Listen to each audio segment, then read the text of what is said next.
Hello everyone, in this video I'll be showing you a Curseblade Cirque build guide in Elden Ring. So this is a DLC weapon and it's a whole lot of fun to use because it scales basically off dexterity and it has built-in bleed. It works like backhand blade, so it has a really nice attack pattern here, which I'll be getting into in this video.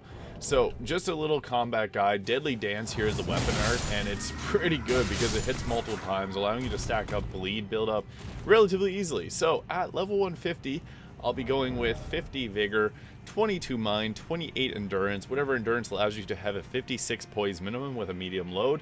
I also like to have the White Mask on because it does bleed build up, which we get an extra 30% damage with the White Mask and Lord of Blood's Exaltation on. Just going to take care of this fella here. So it shreds through enemies really quickly. That was without any buffs, and you just shield up. So pretty good. I also went with 78 Dexterity. I like to have the Millicent's Prosthesis to boost damage when we do successive attacks. You also can go with the Raw and Wing Sword Insignia because we do have a very high dexterity that it only gives you 2 points of damage per each additional stat, so it's only really 10 additional damage with this. So also 15 Faith and 16 Arcane. This allows us to do some Dragon Communion, so that's why I have the Dragon Communion seal there, as well as Flame Grant Me Strength and the blood flies or swarm of flies to be able to trigger blood loss buildup before we even attack, so we get a 30% boost to our damage. I also like to have a dagger with Golden Vow on there. As for our talisman, I like to have the Lord of Blood's Exaltation for that 30% boost to damage. The Claw Talisman works great here because it does have a really nice jump attack. However, you can also go with the Raw and Wing Sword Insignia alongside Millicent's Prosthesis, as this will increase our damage, both of these.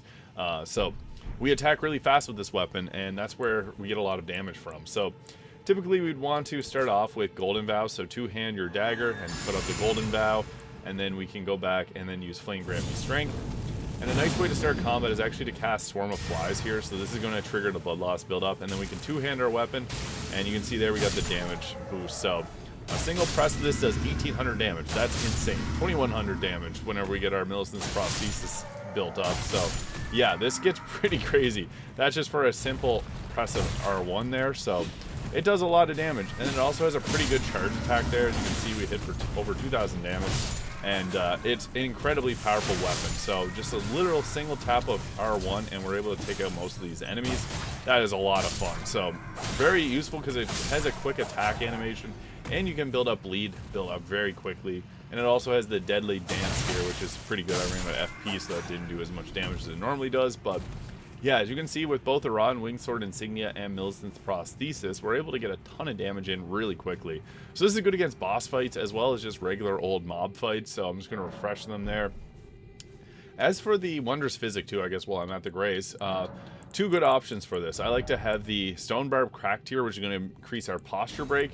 And then also the Opaline Bubble tier, which is going to give us gives us a big damage negation. So I guess not that version, but the one that's going to increase the damage negation for the next hit. So I guess, yeah, there it is, the Opaline Bubble tier.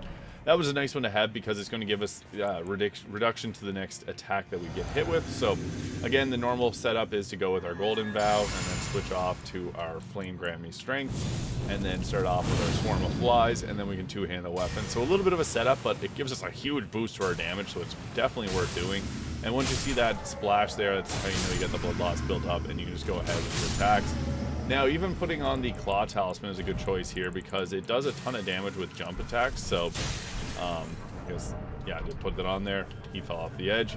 Jump attacks do a good amount of damage. You just have to press R1 there. 2000 damage with the jump attack, and it does extra posture damage too. We're taking them out too quickly to be able to build that up, but yeah, it does a ton of damage. We don't even have our buffs active anymore. It's just the Golden Vow there, and it's still dealing a ton of damage. So this is an incredibly powerful weapon in Elden Ring, and I highly recommend giving it a shot because it's a whole lot of fun to use. So yeah, that is the Curseblade Cirque, and it has a really fast charge attack too, so don't be afraid to even use that. I'll go take on these more challenging Albinarics here, but the Deadly Dance is really the useful skill that's on this weapon. So I'd recommend using it, and it does hit multiple times, which is really nice, and you can follow it up with multiple attacks afterwards. So you can press it a couple times to get that off. We're going to get jumped here. So yeah, use the Deadly Dance as much as you can here, as it's going to deal a ton of damage to enemies, and it also builds up bleed build up really fast. So that is one of the nicest features about it. So You can hit enemies, build up the bleed, and do tons of damage. This is a really fun dexterity-based weapon, so there it is, a Curseblade Cirque in Elden Ring. If you found this video useful, please hit the subscribe button below. Thank you so much for watching, and I'll see you in the next video.